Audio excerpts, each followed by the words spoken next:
Hello my dear students, welcome on our online learning platform Let's Study India। BSc second semester का आपका first unit है carbohydrate, वो हम discuss कर रहे थे। उसके काफ़ी लेक्चर्स पोस्ट भी हो चुके हैं, आप जाके वहाँ से वो टॉपिक्स कवर कर सकते हैं। ठीक है, तो हमने पहले स्टार्ट किया था कार्बोहाइड्रेट क्या होता है, हमने ये पढ़ा था। उसके बाद फिर हमने क्लासिफिकेशन ऑफ कार्बोहाइड्रेट पढ़ा, फिर हमने देखा कि ग्लूकोज एंड फ्रक्टोज। तो फ्रक्टोज तो अभी हमें पढ़ना नहीं है, मैंने आपको पढ़ने की स्ट्रेटजी ये बताई थी कि पहले हम लोग ग्लूकोज को कंप्लीट करेंगे, उसके बाद फ्रक्टोज पढ़ेंगे। ठीक है, तो ग्लूकोज में हमने देखा कि क्या क्या इसके जनरल प्रॉपर्टीज़ हैं, जो कि आपके सिलेबस में already general properties of glucose हमें पढ़ना था। तो इसमें हमने फिजिकल प्रॉपर्टीज़ भी अच्छे से कंप्लीट कर लिया और केमिकल प्रॉपर्टीज़ भी। आज के इस सेशन में हम डिस्कस करने वाले हैं open chain structure of glucose. Glucose का ओपन चेन स्ट्रक्चर कैसा होता है। तो जब मैं आपको केमिकल प्रॉपर्टीज़ पढ़ा रही थी तो वहाँ पर मैंने बताया था कि बहुत इंपॉर्टेंट टॉपिक ये नहीं है, सही बात भी है, बहुत इंपॉर्टेंट नहीं है, लेकिन फिर भी मे बी अगर एग्जाम में आ जाए, प्लस हमारे सिलेबस में भी मेंशन है, तो आज हम इसको समझेंगे। ठीक है, ध्यान से समझिए आप, ज़्यादा फोकस हम लोग को साइक्लिक स्ट्रक्चर ऑफ ग्लूकोज पे करना है। ठीक है, तो चलिए स्टार्ट करते हैं। टॉपिक है हमारा कार्बोहाइड्रेट्स यूनिट का एक हम बहुत इंपॉर्टेंट टॉपिक पढ़ने वाले हैं, open chain structure of glucose. ठीक है, तो इसमें सबसे पहले आपको समझना है elucidation of open chain structure of glucose. क्या क्या पॉइंट्स हैं open chain structure of glucose के, और क्या सारे पॉइंट्स हैं जो ये एक्सप्लेन करते हैं कि ये सारी चीज़ें ओपन चेन स्ट्रक्चर से ही होता है। ठीक है, तो देखते हैं हम क्या क्या हैं। कंटेंट की बात रही, मैं हमेशा कह रही हूँ जितनी चीज़ें मैं यहाँ लिखवा रही हूँ आप स्क्रीनशॉट ले लो या फिर हमारा ऐप डाउनलोड कर लो, वहाँ पे ये सारे आपको पीडीएफ के फॉर्म में मिल जाएंगे या फिर वहाँ पे आपको नोट्स मिल जाएगा। ठीक है, तो आप ऐप डाउनलोड कर लोगे तो आपको सारी चीज़ें वहाँ पर मिल जाएंगी। क्लियर है इतनी चीज़ें। चलिए स्टार्ट करते हैं। जब तक आपने ऐप डाउनलोड नहीं किया या आपको कुछ बच्चों ने ऐप डाउनलोड कर लिया, अभी ऐप पे नोट्स नहीं अपलोड हुए, तो फिर आप एक काम कर सकते हो कि तब तक आप स्क्रीनशॉट लेकर नोट्स बनाओ। ठीक है, तो चलिए देखते हैं हम लोग। फर्स्ट पॉइंट क्या है, the molecular formula of glucose is C6H12O6। ये तो हम लोग को अच्छे से पता है कि ग्लूकोज का फार्मूला क्या होता है, C6H12O6 होता है। ठीक है, आगे चलते हैं। सेकंड पॉइंट क्या है, अब देखो एक और इम्पॉर्टेंट पॉइंट याद आ गया मुझे कि आप लोग केमिकल प्रॉपर्टीज़ अगर देखे होंगे तो open chain structure of glucose में ना आपको मेरी बात सुनने की या ये लेक्चर समझने की भी ज़रूरत नहीं पड़ेगी। आप सिर्फ स्क्रीनशॉट ले लोगे, खुद से रीड करोगे, एक एक पॉइंट ईजिली क्लियर हो जाएगा। तो जाइए जाके केमिकल प्रॉपर्टीज़ ज़रूर देखिए, भले आप ये लेक्चर मत देखो, स्क्रीनशॉट लेकर पढ़ लो, क्योंकि जिसने केमिकल प्रॉपर्टीज़ देखी होगी उसको ये लेक्चर ईजिली समझ में आ जाएगा। ठीक है, चलिए देखते हैं अब हम लोग क्या है हमारे पॉइंट में। देखो आप, ऑन एसिटाइलेशन, चलिए समझते हैं यहाँ से। On acetylation glucose yields a penta acetyl glucose. This indicates the presence of, पहले वहाँ रहने देते हैं, पहले यहाँ तक पढ़ लेते हैं। ठीक है, एसिटाइलेशन मैंने आपको पढ़ाया था, उसमें हमने देखा था कि आर ग्रुप जो है उसको हम लोगों को ग्लूकोज में ऐड करना पड़ा था। एसिटाइलेशन मैंने आपको डिटेल में पढ़ा है, तीन एग्जाम्पल्स देकर भी बताएं। ठीक है, एक बार HCl का ले लिया, फिर एक बार COOR का ले लिया, इस तरीके से मैंने काफ़ी एग्जाम्पल्स दे के बताएं। ठीक है, अब देखो एसिटाइलेशन में हमने देखा था कि जब ग्लूकोज का एसिटाइलेशन हो रहा था तो ग्लूकोज हमें क्या दे रहा था, पेंटा एसिटिल ग्लूकोज दे रहा था, याद है आपको। ठीक है, अब ये इंडिकेट क्या करता है, तो ये हमें इंडिकेट करता है, this indicates the presence of 5 hydroxy group. अब देखो आप, ये क्या मिल रहा है हमें, पेंटा एसिटिल ग्लूकोज मिल रहा है। और आप याद करो स्ट्रक्चर, तो स्ट्रक्चर में हमारा क्या था, एक एल्डिहाइड ग्रुप था, उसके बाद 4 हमारे क्या थे, याद होगा आपको अच्छे से, CHOH का फ्रॉइज हम लोग लिखते थे। ठीक है, उसके बाद लास्ट में क्या था, हमारे पास CH2OH था जो हाइड्रोक्सिल ग्रुप कंटेन किया हुआ था या अल्कोहल ग्रुप कंटेन किया हुआ था। अब अगर आपको याद होगा तो एसिटाइलेशन में एल्डिहाइड ग्रुप पार्ट नहीं ले रहा था, तो रिएक्शन में पार्ट कौन ले रहा था, CHOH। चलिए एक बार मैं आपको ऐसे नोट पे बता देती हूँ। ठीक है, ऐसे में भी थोड़ी प्रॉब्लम हो जाए आपको समझने में।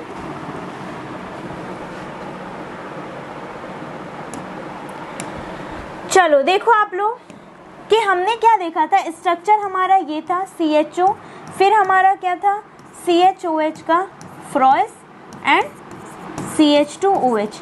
इस तरीके से हम लोगों ने रिएक्शन कराया था। तो हम लोगों ने देखा था यहाँ पर हम लोग जो भी रिएक्टेंट ले रहे थे, जब हम लोग एसिटाइलेशन कर रहे थे तो हम लोग यहाँ पर जो भी रिएक्टेंट ले रहे थे उसमें हमने देखा था कि सिर्फ हमारा पार्ट ले रहा था CHOH का फर्स्ट और CH2OH, ठीक है।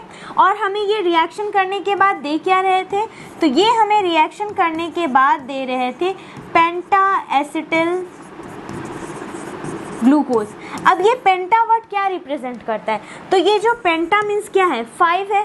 अब आपको याद होगा यहाँ से OH हमारा, यहाँ से 4 OH रिप्लेस हो गए थे और यहाँ से रिप्लेस हो गए थे। उसके बाद हमें क्या मिल रहा था, तो उसके बाद हमने देखा था ये जो H यहाँ से रिप्लेस हो रहे थे, इसीलिए मैं कह रही हूँ केमिकल प्रॉपर्टीज देखो, क्योंकि यहाँ पे मैं बहुत शॉर्ट में बताऊँगी, ठीक है, क्योंकि फालतू आपका भी टाइम वेस्ट होगा, मेरा भी टाइम वेस्ट होगा, प्लस कोई मतलब नहीं है एक ही चीज़ बार बार रिपीट करने की। मैंने उसमें काफ़ी डिटेल में पढ़ा है, ठीक है। तो जिन बच्चों ने वो लेक्चर देखे हैं, ऑब्वियस सी बात है, अगर वो ये लेक्चर देख रहे होंगे तो उनका टाइम ही वेस्ट होगा। जो बच्चे न्यू हैं, सिर्फ यही लेक्चर देख रहे हैं, तो मैं आपको ये सजेस्ट करूंगी जाके आप केमिकल प्रॉपर्टीज देख लो, फिर आपको ये सब देखने की जरूरत ही नहीं पड़ेगी, आप स्किप कर दोगे, ठीक है, इतनी मेरी गारंटी है। ओके, अब चलिए देखते हैं हम लोग। तो ये जो 5 थे, तो पेंटा वर्ड क्या रिप्रेजेंट कर रहा था कि यहाँ से 5 हाइड्रोजन रिलीज हो रहे थे, वहाँ पे आकर OCOR ग्रुप जुड़ जा रहा था, ठीक है, क्योंकि देखो आप इस तरीके से था CHOCOR ये हो रहा था, और ये CHOH था हमारा। तो ये जो हमारा CHOH था, यहाँ से ये H क्या हो जा रहा था, रिप्लेस्ड हो जा रहा था, और इसी H की जगह पे आके ये COR ऐड हो जा रहा था। याद है आपको, ये COR, ये O नहीं, बस ये इतना तो वैसे आप समझ ही जाओगे, O नहीं ऐड हो रहा था, सिर्फ COR ऐड हो रहा था। क्लियर है, H को रिप्लेस करके COR ऐड हो जा रहा था। तो हम लोग कह रहे थे कि ये क्या हुआ, ग्लूकोज का एसिटाइलेशन हुआ, और 5 हाइड्रोजन ग्रुप रिलीज करने के बाद वहाँ पर आकर जो COR ग्रुप जुड़ जा रहे थे, ये हमें क्या रिप्रेजेंट करता है, तो ये हमें ये रिप्रेजेंट करता है कि ये हमारा क्या है, इस हमारे ग्लूकोज में 5 हाइड्रोक्सी ग्रुप प्रेजेंट है। क्योंकि आप देखो CHO में कोई हाइड्रोक्सी ग्रुप प्रेजेंट नहीं है, इसीलिए CHO इस रिएक्शन में पार्ट नहीं लेता है, लेकिन बाकी जहाँ जहाँ पे हाइड्रोक्सिल ग्रुप प्रेजेंट है बस वही इस रिएक्शन में पार्ट लिए हैं। तो ये हमें एसिटाइलेशन के रिएक्शन से हमें एक चीज़ समझ में आती है कि ग्लूकोज के ओपन चेन स्ट्रक्चर में 5 हाइड्रोक्सी ग्रुप होते हैं, ठीक है। Since glucose is a stable compound, glucose जो है हमारा वो एक ऐसा स्टेबल कंपाउंड है जिसके पास 5 हाइड्रोक्सी ग्रुप है। No 2 hydroxyl groups are attached to the same carbon atom. ये आपको भी पता है, जब भी हम लोग ग्लूकोज का स्ट्रक्चर बना रहे थे तो हम लोग ग्लूकोज का स्ट्रक्चर कैसे बना रहे थे, तो हम लोग ग्लूकोज का स्ट्रक्चर बना रहे थे कि एक हमारा क्या रह रहा था, पहले तो हमारा एल्डिहाइड ग्रुप आता था, सबसे पहले क्या होता था, हमारा एल्डिहाइड ग्रुप आता था, उसके बाद हमारा कुछ इस तरीके से हम लोग ऐड कर रहे थे।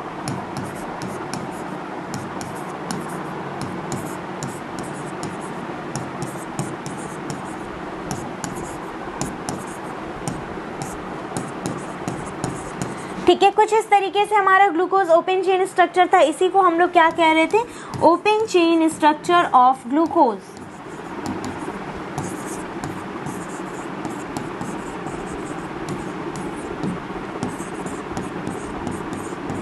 इसी को हम लोग क्या कह रहे थे, open chain structure of glucose, ठीक है।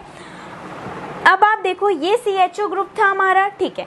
अब इसमें हमें क्या कह रहा है, 5 हाइड्रोक्सी ग्रुप प्रेजेंट होंगे। पहले एक एक करके सारे पॉइंट्स को क्लियर कर लेते हैं। एक हाइड्रोक्सी ग्रुप 1 2 3 4 और यहाँ पे ये 5 हाइड्रोक्सी ग्रुप है। उसके बाद वाले पॉइंट में था no 2 hydroxy group are attached to the one same carbon, ठीक है, मतलब एक ही कार्बन से 2 हाइड्रोक्सिल ग्रुप अटैच नहीं रहेंगे। सेम चीज़ है, आप ये देखो कार्बन है, क्या किसी भी कार्बन से 2 हाइड्रोक्सी ग्रुप है, नहीं है, एक OH है एक H है। एक चीज़ ये समझ में आ गई, ठीक है। अब आगे चलो, आगे हम लोग देखते हैं क्या है। तो on acetylation glucose yields a penta acetyl glucose, ये क्लियर हो गया। This indicates the presence of 5 hydroxy group present होते हैं, ये इंडिकेट करता है।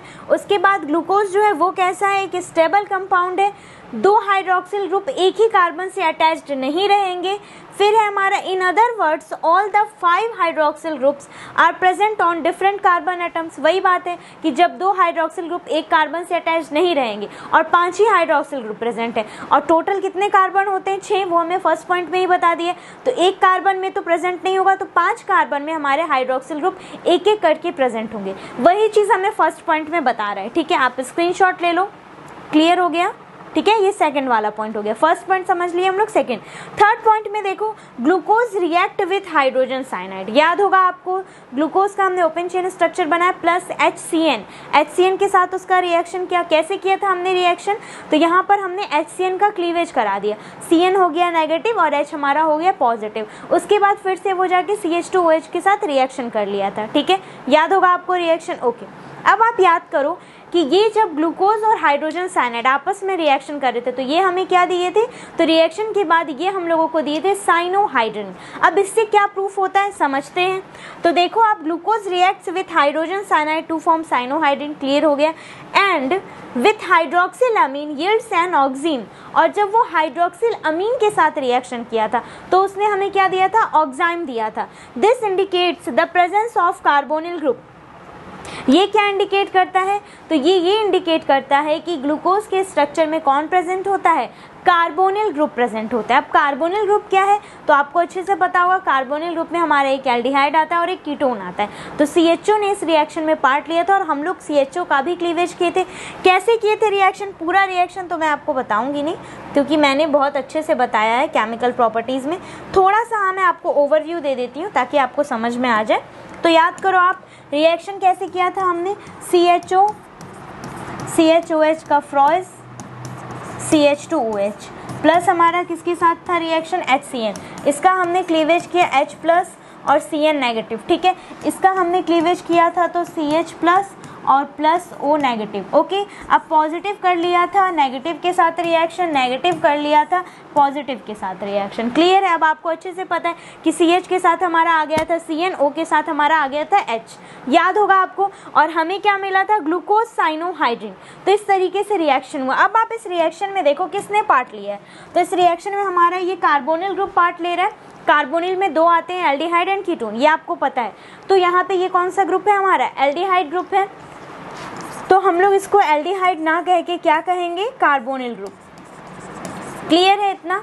तो इस तरीके से हमें ग्लूकोज साइनोहाइड्रिन मिल रहा था। ठीक है, चलिए अब आगे समझते हैं, आगे और क्या चीज़ समझना है हमें। तो ग्लूकोज ने रिएक्शन किया हाइड्रोजन साइनाइड के साथ, हमें दिया साइनोहाइड्रिन, और हाइड्रोक्सिल अमीन के साथ रिएक्शन करके इसने हमें दिया ऑक्साइम, ग्लूकोज ऑक्साइम जिसे हम कह रहे थे। This indicates the presence of carbonyl group.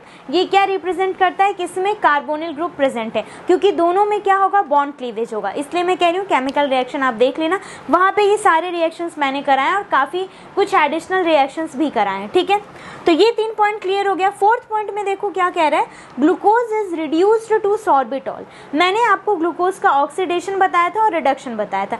Oxidation में हमने देखा था कि एडिशन ऑफ ऑक्सीजन हो रहा था, कुछ ऑक्सीजन आके ऐड हो जा रहे थे, कुछ क्या एक ही ऑक्सीजन ऐड हो रहा था, और उसके बाद हमारा क्या हो रहा था, तो हमें मोनोकार्बोक्सिलिक एसिड मिल रहा था। फिर हमने देखा कि अगर हमारे पास एक्सेस में ऑक्सीजन रहेंगे तब क्या होगा, तो एक्सेस में ऑक्सीजन रहेंगे तो वो ग्लूकोज के साथ रिएक्शन करके डाइकार्बोक्सिलिक एसिड का फॉर्मेशन कर रहे थे। फिर हमने ग्लूकोज का रिडक्शन देखा। जब हम लोग ग्लूकोज का रिडक्शन किए थे तो वहाँ पे क्या होता है, एडिशन ऑफ हाइड्रोजन होता है, तो ग्लूकोज के साथ कुछ हाइड्रोजन आके ऐड हो जा रहे थे। ठीक है, अब एडिशन ऑफ हाइड्रोजन तो रिमूवल ऑफ ऑक्सीजन भी होगा, तो वो भी हुआ था। तो वो चीज़ आप रिएक्शन देखोगे तब आपको समझ में आएगा। और उसके बाद हम लोगों को क्या मिल रहा था, सॉर्बिटॉल। तो हमने क्या देखा था कि जब ग्लूकोज का रिडक्शन हुआ तो वो हमें क्या देता है, सॉर्बिटॉल देता है। यही चीज़ आपके फर्स्ट पॉइंट में है, glucose is reduce to sorbitol. हमने देखा है रिडक्शन करके। When sorbitol is treated with HI। अब ये चीज़ मैंने आपको केमिकल रिएक्शन में नहीं बताया था क्योंकि उतना डिटेल में हमें नहीं पढ़ना था, बट ओपन चेन स्ट्रक्चर में है तो ये चीज़ समझ लेते हैं। जब सॉर्बिटॉल को हम लोग हाइड्रोजन आयोडाइड के साथ रिएक्शन कराते हैं फॉस्फोरस के प्रेजेंस में, तो क्या मिलता है हमें, ये हमें देता है हेक्सेन। ये हमें क्या देता है, हेक्सेन देता है। अब मैंने आपको उस टाइम क्यों नहीं बताया रिडक्शन में, क्योंकि हम लोग को सिर्फ ग्लूकोज तक का ही रिएक्शन करना था, एल्केन एल्कीन एल्काइन हमें नहीं फॉर्म करना था। ठीक है, सिर्फ ग्लूकोज एक ही 1 स्टेप रिएक्शन ही हमें देखना था। लेकिन ओपन चेन स्ट्रक्चर के लिए आपको ये भी समझना है। तो इससे क्या समझ में आ रहा है कि जब ग्लूकोज का रिडक्शन होगा तो हमें क्या मिलेगा, सॉर्बिटॉल मिलेगा। और जब सॉर्बिटॉल का रिएक्शन हम लोग हाइड्रोजन आयोडाइड के साथ कराएंगे फॉस्फोरस के प्रेजेंस में, तो ये हमें क्या देगा, ये हमें देगा हेक्सेन। हेक्सेन से क्या समझ आ रहा है कि 6 कार्बन होंगे और 6 कार्बन सिंगल बॉन्ड से एक दूसरे से बॉन्डिंग में होंगे या बॉन्डेड होंगे। तो 6 कार्बन होंगे, तो इससे एक पॉइंट निकल कर सामने आ रहा है, ये रिएक्शन ये रिप्रेजेंट करता है, इसको प्रूफ करता है कि हाँ ठीक है, ग्लूकोज में हमारे 6 कार्बन होंगे। यही सेम चीज़ इस पॉइंट में लिखा हुआ है। Glucose is reduce to sorbitol when sorbitol is treated with hydrogen iodide in the presence of phosphorus it gives n hexane. N क्या है, नॉर्मल है, मतलब कोई बॉन्डिंग नहीं है, डबल बॉन्ड ट्रिपल बॉन्ड कुछ नहीं है, ठीक है। तो n hexane, this proves that, ये प्रूफ करता है that glucose molecule is made up of n, glucose molecule बने होते हैं unbranched 6 carbon chain, 6 carbon chain से मिलकर बने होते हैं। यही चीज़ मैंने आपको बताया, 6 कार्बन चेन से मिलकर बने होते हैं, ओके। 5th पॉइंट में आप देखो, oxidation of glucose with bromine water. जब ऑक्सीडेशन हम लोग कराते हैं ग्लूकोज का इन the presence of bromine water, तो क्या होता है वहाँ पे, ये हमें क्या देते हैं, मोनोकार्बोक्सिलिक एसिड। अब आपको याद होगा कि वहाँ से हमारा क्या हो रहा था, एक ऑक्सीजन ऐड हो जा रहा था कार्बोनिल ग्रुप में, जिससे CHO किस में चेंज हो जा रहा था, COOH में। तो इससे क्या हम लोग को समझ में आया कि हाँ ठीक है, ये क्या बना के हमें दे रहा है, मोनोकार्बोक्सिलिक एसिड, क्योंकि एक ही कार्बोक्सिलिक एसिड हमें मिल रहा था, जिसका हम लोगों ने IPAC नेम क्या बताया था, तो ग्लूकोनिक एसिड, ठीक है, उसका IPAC नेम क्या था, gluconic acid. When it reduced with access of hydrogen iodide. अब हमने रिडक्शन में भी हाइड्रोजन आयोडाइड वाला देखा, यहाँ पर भी आप देखो, जब ग्लूकोनिक एसिड को आप बहुत ज़्यादा हाइड्रोजन आयोडाइड के साथ रिएक्शन कराएंगे तो क्या होगा, इन the presence of phosphorus, phosphorus के प्रेजेंस में ये रिएक्शन करता है, यील्ड्स एन हेक्सेनोइक एसिड। तब ये हमें क्या देगा, एक हेक्सेनोइक एसिड देगा। This clearly shows that glucose contain 6 carbons in a straight chain. ये हमें ये चीज़ अच्छे से शो करके बता रहा है कि जो ग्लूकोज होते हैं वो 6 कार्बन चेन को कंटेन किया रहता है और स्ट्रेट चेन में होते हैं, सर्कुलर नहीं होते, स्ट्रेट चेन में होते हैं, ठीक है। अब है हमारा क्या, विथ CHO एट 1 एंड, क्योंकि यही CHO हमारा किस में चेंज हो जा रहा है, COOH में, at 1 end which has been oxidise to COOH। यही CHO हमारा किस में ऑक्सीडाइज्ड हो जाता है, COOH। वही चीज़ मैंने अभी बताई और सेम चीज़ हमने केमिकल प्रॉपर्टीज़ के फर्स्ट पार्ट में डिस्कस की है, ठीक है। नेक्स्ट पॉइंट में आप देखो क्या कह रहा है, oxidation of glucose with nitric acid. जब नाइट्रिक एसिड के साथ HNO3 या के साथ जब हम लोग, ये भी मैंने बताया उसमें नाइट्रिक एसिड वाला भी रिएक्शन बताया, जब ऑक्सीडेशन हम लोग कराएंगे ग्लूकोज का नाइट्रिक एसिड के साथ, तो ये हमें क्या देगा, 6 carbon di carboxylic acid which is known as glucaric acid. अब यहाँ पे हमें क्या मिलेगा, तो आप रिकॉल करो, ऑक्सीडेशन में मैंने आपको बताया था एक्सेस ऑफ हमारे पास क्या रहे, एक्सेस ऑफ ऑक्सीजन रहे, वो तो एक ऑक्सीजन को लेकर हमने देखा था। फिर अगर हमारे पास एक्सेस ऑफ ऑक्सीजन रहे, मतलब हमने 3 मोल्स ऑफ ऑक्सीजन लिया था, उसके बाद हमने रिएक्शन किया था, तो हमने देखा था कि हमें क्या मिला था, डाई कार्बोक्सिलिक एसिड मिला था। अब ये डाई कार्बोक्सिलिक एसिड क्या रिप्रेजेंट करता है और इसे हम लोग क्या क्या रहते हैं, इसका IPAC नेम था ग्लूकारिक एसिड। मोनोकार्बोक्सिलिक एसिड का IPAC नेम क्या था, ग्लाइकोनिक एसिड, इसका नेम क्या है, ग्लूकारिक एसिड।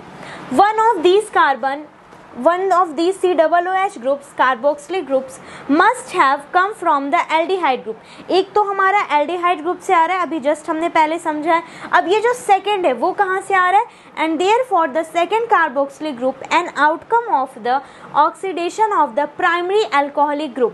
अब आप देखो, अगर ओपन चेन स्ट्रक्चर अभी जस्ट मैंने बताया था, तो CHO, फिर CHOH का फ्रॉइज, उसके बाद हमारा क्या, CH2OH। अब ये जो OH है ये एक एल्कोहलिक ग्रुप है, तो यहाँ से हमारा क्या हो रहा था, तो याद होगा आपको, H2 जो था वो एक ऑक्सीजन के साथ जाकर H2O वाटर बना रहा था, फिर हमारा क्या बच जा रहा था, तो COH बच रहा था, फिर यहाँ से ऑक्सीडेशन से एक ऑक्सीजन आकर COH में ऐड हो जा रहा था और ये किस में चेंज हो जा रहा था, तो कार्बोक्सिलिक एसिड में चेंज हो जा रहा था। इस तरीके से हमारे पास 2 कार्बोक्सिलिक आके हमारे ग्लूकोज के चेन में ऐड हो जा रहे थे।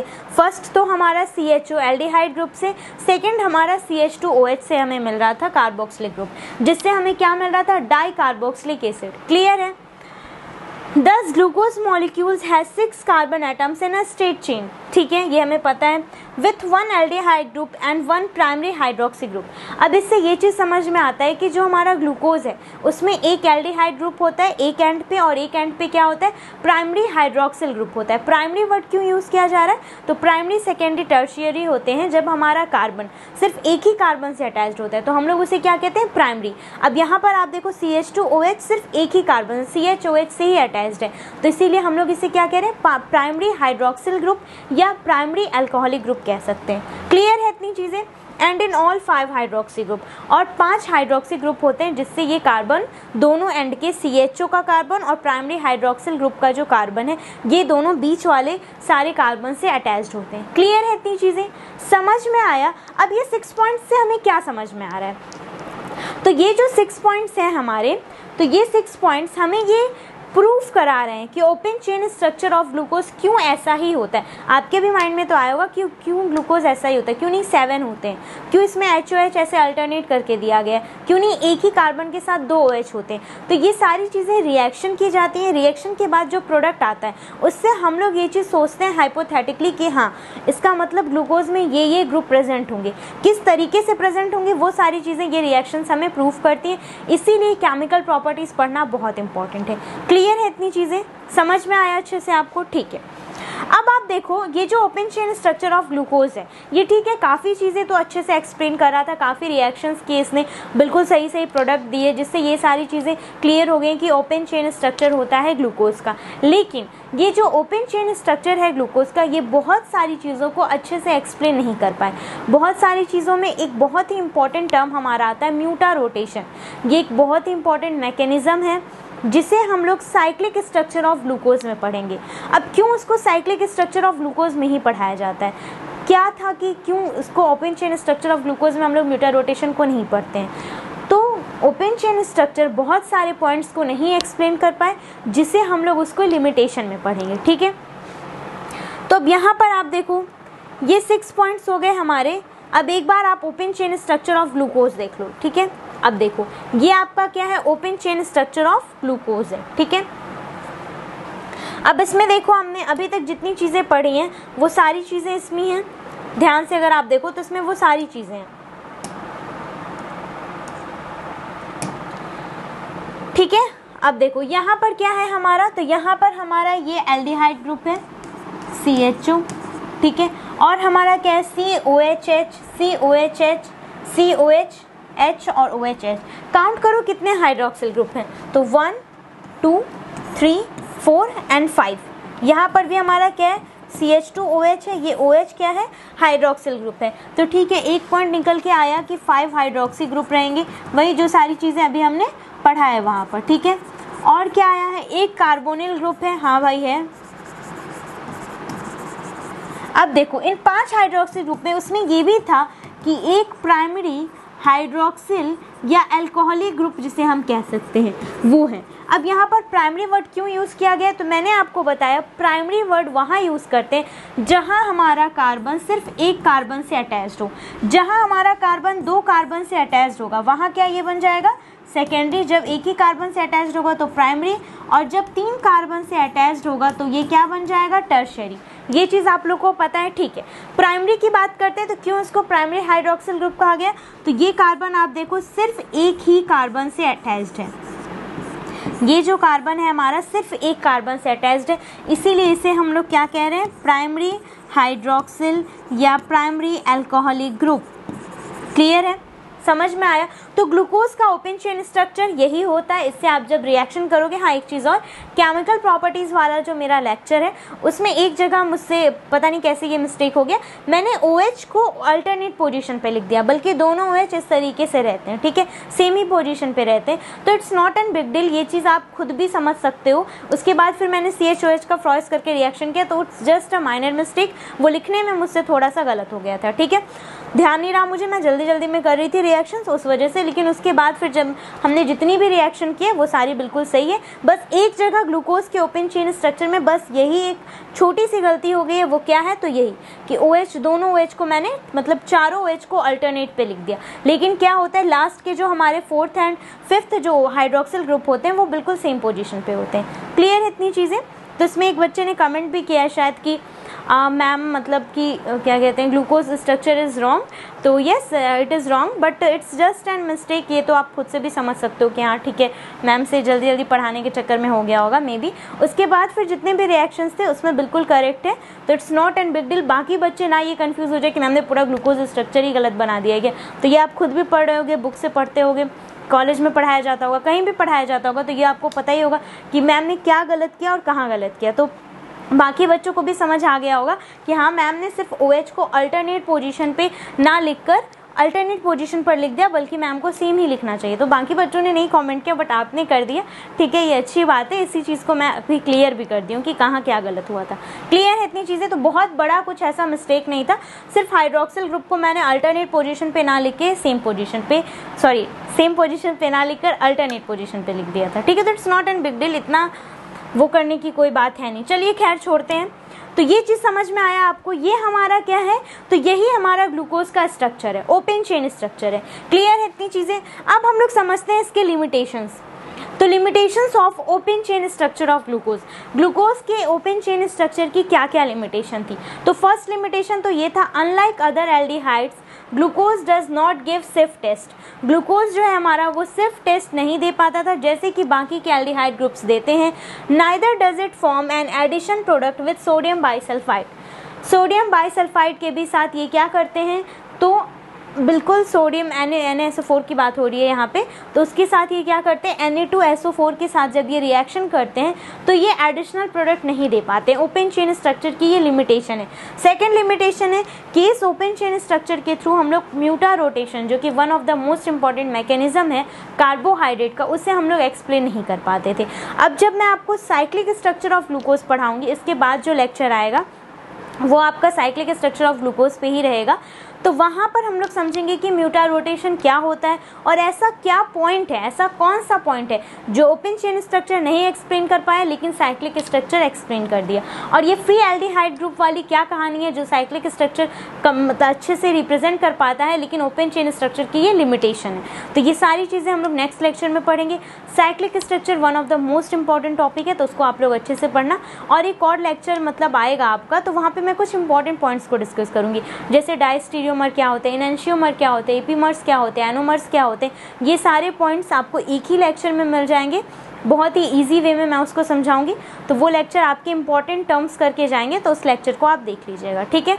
तो क्लियर है इतनी चीज़ें? तो आज के लिए बस इतना ही। और आप यहाँ से नोट्स बना लेना, इतना कंटेंट सफिशिएंट है। बुक कौन सी मैं प्रीफर कर रही हूँ, तो मैंने आपको बताया था, एक जगदम्बा सिंह है और एक आर.एल. मदान आप देख सकते हो, एक महेश करके भी एक बुक है, आप उस बुक को भी देख सकते हो, ठीक है। समझ में आया? कोई भी प्रॉब्लम हो तो तुरंत आप कमेंट में करो, कुछ भी कहीं पे भी आपको लगे कि मैम ये है या मैम ये नहीं समझ आया, ये डाउट है, कुछ भी हो तो तुरंत कमेंट में करना, ठीक है। तो आज के लिए इतना ही, अच्छे से पढ़ाई करिए। All the very best, thank you very much.